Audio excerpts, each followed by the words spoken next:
आदित्य ठाकरे उद्या पुणे दौऱ्यावर. Pune riverfront development प्रकल्पाचा नेमका काय परिणाम झाला, पूरस्थितीची नेमकी कारणं काय याची माहिती घेणार, त्यानंतर पत्रकार परिषद घेणार.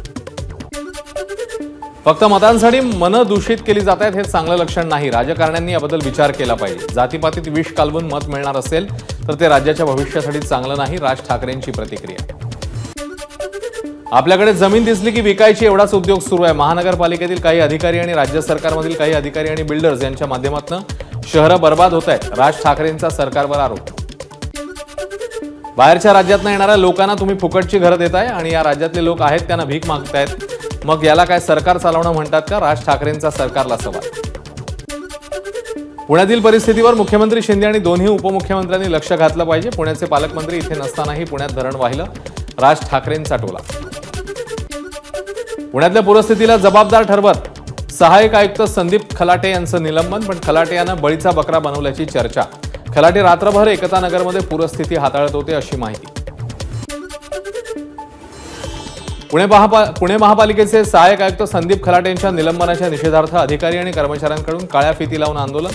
पूर परिस्थितीवेळी खलाटे स्वतः पुराच्या पाण्यात उतरून काम करत असतानाही निलंबित केल्यानं कर्मचारी आक्रमक. नवी मुंबईमधील उरण हत्या प्रकरणी संशयित आरोपी दाऊद शेखला ताब्यात घेण्यासाठी पोलिसांचा कर्नाटकमध्ये शोध सुरू. जेलमधून सुटल्यानंतर दाऊदने तरुणीची हत्या केल्याची शक्यता. उरणमधल्या तरुणीची हत्या लव्ह जिहादमधून. भाजप नेते किरीट सोमय्यांचा आरोप. पीडित तरुणीच्या कुटुंबियांची सांत्वनपर भेट घेत कठोर कारवाईसाठी प्रयत्न करणार असल्याचं सोमय्यांचं आश्वासन. विरोधी पक्षनेते अंबादास दानवे आणि किशोरी पेडणेकर यांनी नवी मुंबई पोलीस आयुक्तांची घेतली भेट. उरण इथल्या तरुणीच्या हत्येप्रकरणी भेट घेत आरोपीला कडक कारवाईची मागणी. उरण हत्याकांड प्रकरणी ठाण्यातील जिल्हाधिकारी कार्यालयाच्या बाहेर राष्ट्रवादी शरद पवार पक्षातर्फे आंदोलन. जितेंद्र आव्हाड यांच्या पत्नी ऋता आव्हाड आंदोलनात सहभागी. दोषींना फाशी देण्याची केली मागणी. कोपर खैरणे येथील नवविवाहित महिलेवरील अत्याचाराप्रकरणी भाजप आमदार मंदा म्हात्रेंनी घेतली पोलीस आयुक्तांची भेट. ही केस फास्ट ट्रॅक कोर्टात चालवून लवकरात लवकर चार्जशीट दाखल करण्याची मंदा म्हात्रे यांची मागणी. राज्यातील दिव्यांग बांधवांना यंदाही रोजगार स्वयंरोजगारासाठी ई रिक्षा वाटप करण्याचा मुख्यमंत्री एकनाथ शिंदेंचा निर्णय. दिव्यांग बांधवांसाठी सर्व सुविधा देणारे पुनर्वसन केंद्र महापालिकांनी सुरू करण्याचेही दिले निर्देश. सह्याद्री अतिथीगृहावर उद्या दुपारी 3 वाजता राज्य मंत्रिमंडळाची बैठक. बैठकीला मुख्यमंत्री उपमुख्यमंत्री उपस्थित राहणार. केंद्र सरकारच्या पद्म पुरस्कार 2025 साठी राज्य सरकारकडून शिफारस समिती स्थापना. सुधीर मुनगंटीवार समिती अध्यक्ष. समितीत दिलीप वळसे पाटील, उदय सामंत, दादा भुसे, धनंजय मुंडे, चंद्रकांत पाटील यांचा समावेश. घाटकोपर होर्डिंग दुर्घटनेप्रकरणी नेमण्यात आलेल्या चौकशी समितीत सदस्यांची वाढ. समितीत पालिकेचे अतिरिक्त आयुक्त आणि अपर पोलीस महासंचालक दर्जाच्या अधिकाऱ्यांचा समावेश. सायन्स उड्डाण पूल 1 ऑगस्ट पासून वाहतुकीसाठी बंद होणार. 112 वर्ष जुना तसंच जीर्ण झाल्यानं पूल पाडण्याचा पालिकेचा निर्णय. यामुळे वाहतूक कोंडी वाढणार. लाडकी बहीण योजनेऐवजी कष्ट करणाऱ्यांना पैसे द्या. पैसे नसतील तर राज्यपालांचा बंगला विका. आमदार बच्चू कडूंची सरकारवर टीका. लाडकी बहीण योजना आणि गॅस सिलेंडरचा लाभ मिळण्यासाठी सासूसुना कागदपत्री वेगळ्या व्हा. माजी मंत्री अर्जुन खोतकरांचा महिलांना सल्ला. बहिणींची काळजी असेल तर दारू दुकानं बंद करा. ठाकरे गटाच्या नेत्या सुषमा अंधारेंचं राज्य सरकारला आव्हान. गोरेगावमधील पशु आणि मत्स्य विद्यापीठाची 3 एकर जागा प्रवीण दरेकर यांच्या मुंबई बँकेला सहकार भवन बांधण्यासाठी दिली जागा. एबीपी माझाने बातमी दाखवताच सरकारने वेबसाईटवरून काढून टाकला जिया. तिसऱ्या आघाडीत जायचं की आणखी काय करायचं याबद्दल 29 ऑगस्टला निर्णय घेणार. बच्चू कडूंच्या ऑफरवर जरांगेंचं स्पष्टीकरण.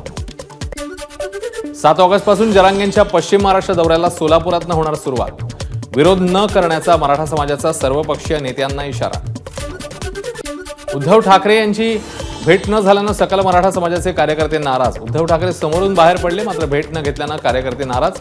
नाराज कार्यकर्त्यांनी शिवाजी पार्क इथल्या बाळासाहेब ठाकरे स्मृतीस्थळावर जाऊन केलं अभिवादन. वादग्रस्त आयएस पूजा खेडकरांचा शोध मंदावल्याची चर्चा. हजर होण्याच्या मुदतीला 6 दिवस उलटल्यावरही यूपीएससीचा जाब विचारण्यास नकार. पूजा खेडकर प्रकरणानंतर दिव्यांग कोट्यातनं एमपीएससी झालेल्यांची पुन्हा शारीरिक चाचणी. 10 पैकी 9 उमेदवारांची आजपासून शारीरिक चाचणी. प्रशासकीय न्यायाधिकरणाच्या आदेशानंतर फेरचाचणी. महाराष्ट्र लोकसेवा आयोगाने खोटी दिव्यांग प्रमाणपत्र देणारे आणि घेणाऱ्यांवर कठोर कारवाई करावी. आमदार अमोल मेटकरी यांची मागणी. मनुस्मृतीचा संदर्भ अभ्यासक्रमातून हद्दपार करणार. एनसीईआरटीचा निर्णय. शिक्षणप्रेमींनी व्यक्त केलं समाधान. कडाडून विरोध केल्यानं शिक्षण विभाग बॅकफुटवर. कोल्हापूरच्या चंदगड तालुक्यातील करंजगाव आणि आजूबाजूच्या अनेक गावात पावसामुळे गेले 8 दिवस बत्ती गुल, विजेचे खांबही पडले होते. महावितरणच्या कर्मचाऱ्यांनी कमरेभर पाण्यात जाऊन केले खांब उभे, वीजही केली सुरू.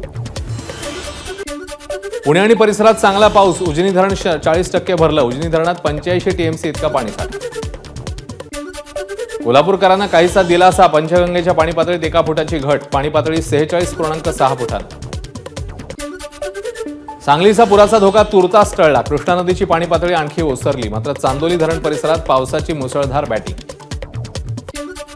पालघर जिल्ह्यात पावसाने पूर्णतः उसंत घेतल्यानं धामणी धरणाचे 3ही गेट पुन्हा बंद. सूर्या नदीचा पुरही ओसरला. मुंबईच्या धरणांमध्ये 73% पाणी साठा. मुंबईकरांना पुढील 264 दिवस पुरेल इतका पाणी साठा उपलब्ध. नागपूर जिल्ह्यातल्या उमरेड तालुक्यातील मकर धोकडा तलाव ओव्हरफ्लो, पर्यटकांची गर्दी. कोणताही अनुचित प्रकार घडू नये म्हणून पोलिसांचा बंदोबस्त. जळगाव जिल्ह्यातील हतनूर धरणाचे 8 दरवाजे 2 मीटरने उघडले. धरणातून 31,000 क्युसेकने तापी नदी पात्रात पाण्याचा विसर्ग. हार्बर रेल्वेचा विस्तार बोरिवलीपर्यंत करणार. केंद्रीय मंत्री पियुष गोयल यांची माहिती. मेट्रोच्या कामामुळे घोडबंदर मार्गावरच्या वाहतुकीत बदल, पर्यायी मार्ग वापरण्याचं आवाहन. या मार्गावरील जड अवजड हलक्या वाहनांची वाहतूक 3 दिवसांसाठी वळवण्यात आली. नांदेड शहरातील नागरिकांचं खड्ड्यात जलपूजन करत आंदोलन. मोर चौक ते पावडेवाडी रस्त्याची दुरवस्था झाल्यानं प्रशासनाचं लक्ष वेधण्यासाठी अनोखं आंदोलन. नाशिक शहर बस सेवेच्या वाहक कर्मचाऱ्यांचा संप अखेर मागे. शहर बस सेवा 3 दिवसानंतर पुन्हा सुरळीत. 5,000 रुपये पगारवाढ, 1 रुपया प्रति किलोमीटर इन्सेंटिव्ह वाढवण्याचा प्रशासनाचा निर्णय. वार्षिक 15 ते 20 सुट्ट्या देण्याचाही निर्णय.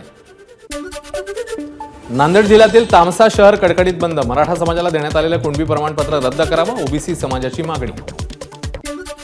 सोलापूरमध्ये माजी मंत्री सिद्धराम म्हेत्रे यांच्या घरासमोर शेतकऱ्यांचं ठिय्या आंदोलन. साखर कारखान्याचं बिल जवळपास 8 महिन्यांपासून थकीत असल्यामुळे शेतकरी आक्रमक. अहमदनगर शहरातील विजेच्या लपंडावाविरोधात ठाकरे गटाच्या वतीने महावितरण कार्यालयात ठिय्या आंदोलन. महावितरणच्या गलथान कारभारात सुधारणा न झाल्यास शिवसेना स्टाईलने तीव्र आंदोलनाचा इशारा.